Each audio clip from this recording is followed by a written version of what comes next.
पागल बाबा साधना। ये बहुत पुरानी बात है।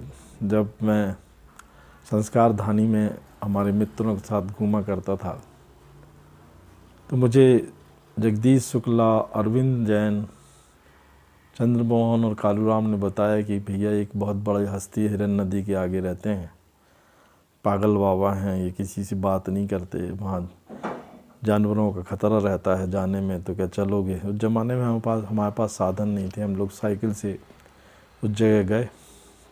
हिरन नदी में कम पानी था उस समय, गर्मी के दिन थे, तो हम लोगों ने अपनी साइकिल एक व्यक्ति के यहाँ रोक के 4 किलोमीटर दूर तक पैदल जाए और वहाँ पर देखा हमने कि क्या हो रहा है। देखा एक विशाल कुटिया के सामने एक हवन कुंड था, जहाँ एक पागल टाइप के व्यक्ति जो फटा हुआ कंबल ओढ़ के बैठा था, उसमें से सुगंध आ रही थी।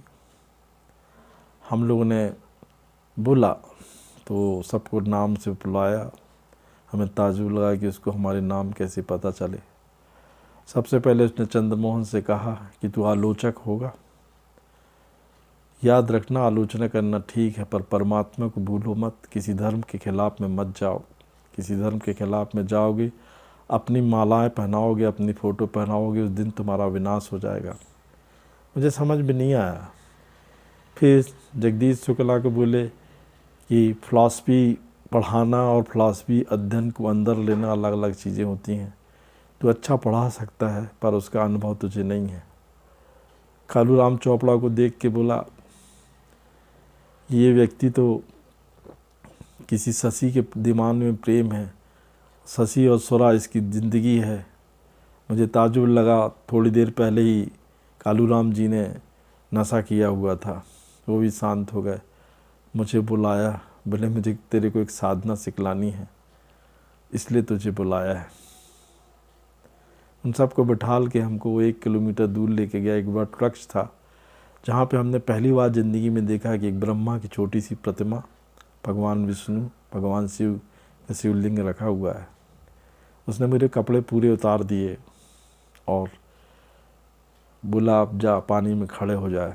मैं हिरन नदी में खड़ा हो गया, कम बहाव था। उसने मुझे कोई जड़ी बूटी खिलाई, जिसके बाद मैं अचेत हो गया। उठा के लाया मुझे, फिर उसने चूमा, कुछ दूसरी जड़ी बूटी खिलाई, मैं ठीक हो गया। उसने बोला कि ये एक स्वर की साधना तेरे को सिखलाना है। प्रत्येक व्यक्तियों को मालूम है कि ओम हर एक मंत्रों के साथ लगता है। ओम में ब्रह्मा विष्णु महेश सब मिला हुआ होता है, पर उससे बड़ी एक शक्ति होती है जो ब्रह्मांड को संचालित करती है। उसका उन्होंने मंत्र बताया जो मैं आपको बता नहीं सकता, उन्होंने मना किया था। उस मंत्र का मैंने 21 बार जाप किया। मुझे प्रत्यक्ष उस ब्रह्मांड की सुंदरी के दर्शन हुए जो साधारण इंसान को प्राप्त नहीं हो सकते थे। वो मुझसे बोली कि संसार में तू इस विशेष काम के लिए पैदा हुआ है। तू संसार में सबको चाहेगा, पर अपने अंदर से तू परमात्मा में लीन होगा। जो व्यक्ति तेरी सेवा करेंगे वो धन्य होंगे। तू मोक्षाधिपति है। तू मुझे याद करेगा तो मैं हमेशा तेरे पास आऊँगी। मुझे अच्छा लगा। आज भी उनके बताए अनुसार मैं प्रातःकाल 3 बजे अपने गुरु भगवान श्री राम औघड़, मृत्यु की देवी और उस यक्षिणी, महायक्षिणी, महाब्रह्मण यक्षिणी को याद करता हूँ, आती हैं। मैं लोगों से कहना चाहता हूँ, जो मैंने ज्ञान प्राप्त किया वो मृत्यु ज्ञान है। यदि मृत्यु को हमेशा याद रखोगे तो कोई बुरे काम नहीं करोगे, और संसार के हित के लिए पुण्य प्रताप करना ही आपका जीवन का लक्ष्य है। मरने के बाद कुछ जाता है तो आपके पुण्य और अच्छे कर्म जाते हैं। जय माँ।